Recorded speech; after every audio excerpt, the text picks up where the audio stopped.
नियंत्रण के समाधान। भारत में जनसंख्या नियंत्रण के हम समाधान, ये तो समस्याएं हो गई। हम समझ रहे हैं कि जनसंख्या बढ़ रही है तो हमारे जो समस्याएं हैं वो बढ़ रही हैं। क्या क्या समस्याएं बढ़ रही हैं, पिछले स्लाइड में हमने देखा कि जनसंख्या बढ़ने से हम विकसित राष्ट्र नहीं बन पाएंगे और देश के अंदर ही तमाम तरह के अपराध बढ़ेंगे और लोगों के पास सुविधाएं नहीं पहुंच पाएंगी।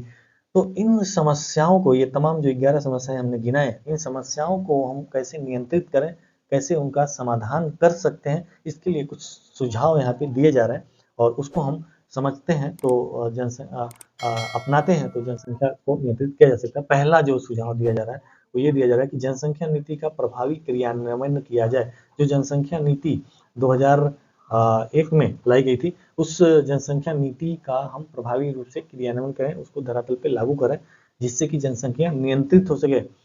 जनसंख्या शिक्षा और जन जागरूकता, जनसंख्या के संबंध में हम स्कूलों कॉलेजों में शिक्षा दें, लोगों को जागरूक बनाएं और जन जागरूकता फैलाएं। जुलाई के माह में 11 जुलाई को, शायद 11 जुलाई को हम जनसंख्या दिवस के रूप में मनाते हैं, तो उस दिन हम पूरे देश में एक कैंपेन निकालें। हम स्वतंत्रता दिवस और गणतंत्र दिवस तो मनाते ही हैं, तो इसको भी इस रूप में मनाएं और लोगों को जागरूक करें कि हम जनसंख्या यदि बढ़ाते गए तो हमें सांस लेने की जगह नहीं मिलेगा, हम खड़े नहीं हो पाएंगे और कीमतें बढ़ती जाएंगी और लोगों का जीना बहुत मुश्किल होता जाएगा। तो इसकी शिक्षा स्कूल कॉलेज में दिया जाए और लोगों को जागरूक किया जाए। परिवार नियोजन कार्यक्रमों में को सशक्त बनाया जाए। परिवार नियोजन के जो जो भी कार्यक्रम है, जो गर्भ निरोधक गोलियां हैं और जो संतत नियमन है, उसका हम प्रचार प्रसार करें और युवाओं को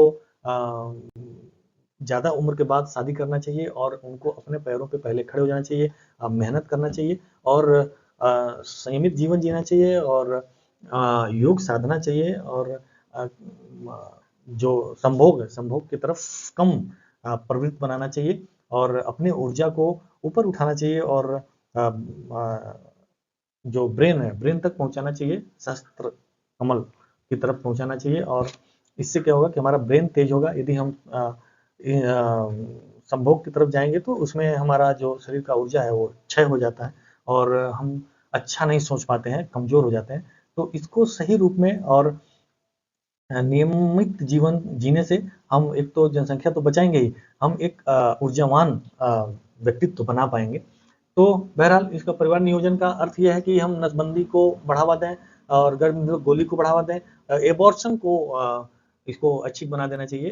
एबॉर्शन गर्भपात को की व्यवस्था कर देना चाहिए।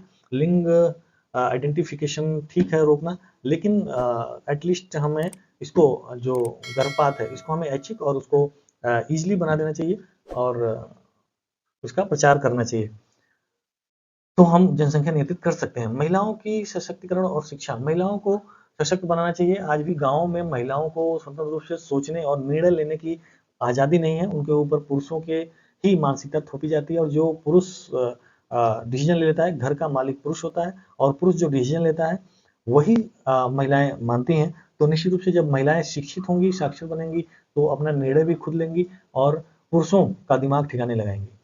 विवाह की न्यूनतम आयु पर नियंत्रण, विवाह की न्यूनतम आयु पर नियंत्रण किया जाए और विवाह की आयु को बढ़ाया जाना चाहिए और इसको मेरे ख्याल से 28 से 30 ईयर कर देना चाहिए, क्योंकि जल्दी विवाह कर लेने के कारण भी बच्चे की उत्पत्ति की संभावना ज़्यादा होती है। हालांकि इससे जो क्राइम है वो बढ़ सकते हैं, फिर भी क्राइम को रोकना प्रशासन का काम है।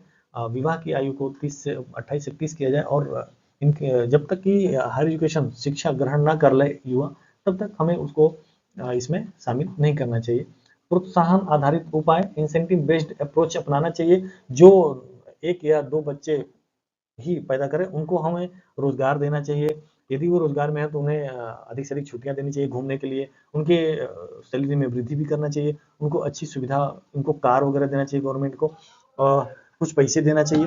तो ये तमाम जो नसबंदी अपनाए उनको कुछ पैसे देना चाहिए, कुछ प्रोत्साहन देना चाहिए और जो उसकी जो जनसंख्या पॉलिसी की बात ना माने उनके उनके ऊपर तमाम तरह के बैन, जैसे फ्री राशन है, फ्री राशन को बंद कर देना चाहिए, लेकिन गवर्नमेंट वोट के चक्कर में नहीं करती है।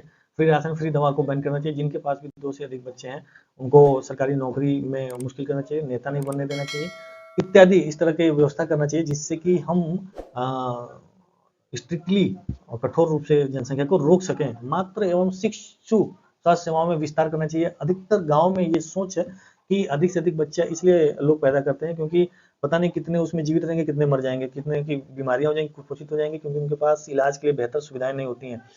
तो सरकार को ये सुविधा सुनिश्चित करना चाहिए, गाँव-गाँव में स्वास्थ्य सुविधाएँ होनी चाहिए, अच्छी स्वास्थ्य सुविधाएँ और 100% गारंटी होना चाहिए कि कोई बच्चा यदि जन्म लेता है तो 100% वो श्योर है कि जीवित रहेगा। तो ऐसा स्वास्थ्य सुविधा होनी चाहिए और मेरा मानना है कि अस्पतालों में उसको 2.5 साल तक, 3 साल तक तो अस्पतालों में ही उसको फ्री रहना चाहिए व्यवस्था रहने के लिए और उसकी पूरी तरह से देखभाल की ज़िम्मेदारी स्वास्थ्य कार्मिकों का रहना चाहिए। तो इससे लोगों में एक सुरक्षा की भावना उठेगी और वो 1 या 2 बच्चों से आगे नहीं बढ़ेंगे।